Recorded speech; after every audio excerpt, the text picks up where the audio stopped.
obìnrin tẹ rí yẹn á pẹ̀jẹ̀ mọ́dì á tún fìdí náà lélẹ̀ tọkùnrin bá tẹ̀jẹ̀ lẹ́sẹ̀ lẹ́jọ́ kan ṣoṣo á máa fẹsẹ̀ yẹn tiro káàkiri ni. ọ́fíìsì wọn sọ wípé ó jóná kí ni ṣọ́ọ̀ṣì tó fà tó fi jóná àmọ́ wọn ò tanná lẹ̀ wọn ò sí kankan lẹ̀ kò sẹ́ni bọ́ọ̀dì ńbẹ̀ ó kàn déédéé lànà ni ó dẹ̀ jóná á dẹ̀ jókòó á dẹ̀ ń wò.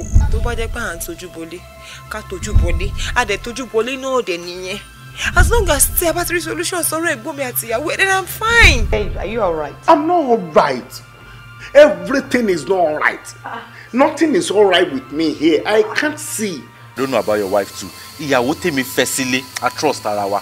She doesn't cheat on me and I don't cheat on her. Ẹ̀mí yẹn sọ fún mi pé ohun tó wà lẹ́yìn ẹ̀fà ó jò dé lóhùn.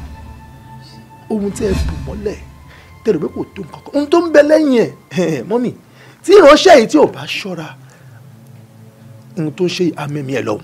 Gbogbo bá ṣe ń gé ẹ sọ́tún, wàá máa gé wa sósì. Wàá máa clean faithful. You want to clean. You want to trust. Look at your life now. Yes, I'm married, but not happily married. Okay, so the only way to feel satisfied is ni pé kó máa ṣe ṣìnà kiri.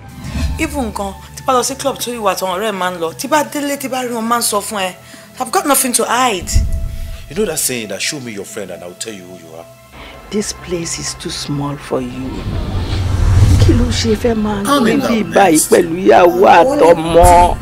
And believe me, this year I will surprise you. In a big form, I will surprise you, Mom. Ṣó mọ̀ wípé ẹsẹ̀ gidi ni ọmọbìnrin yẹn ní sí ọmọ mi. Àtìgbà tóun àti ẹ̀ ti ní ìtara wọn ní gbogbo nǹkan ti tán bẹ́tà. Oh my God.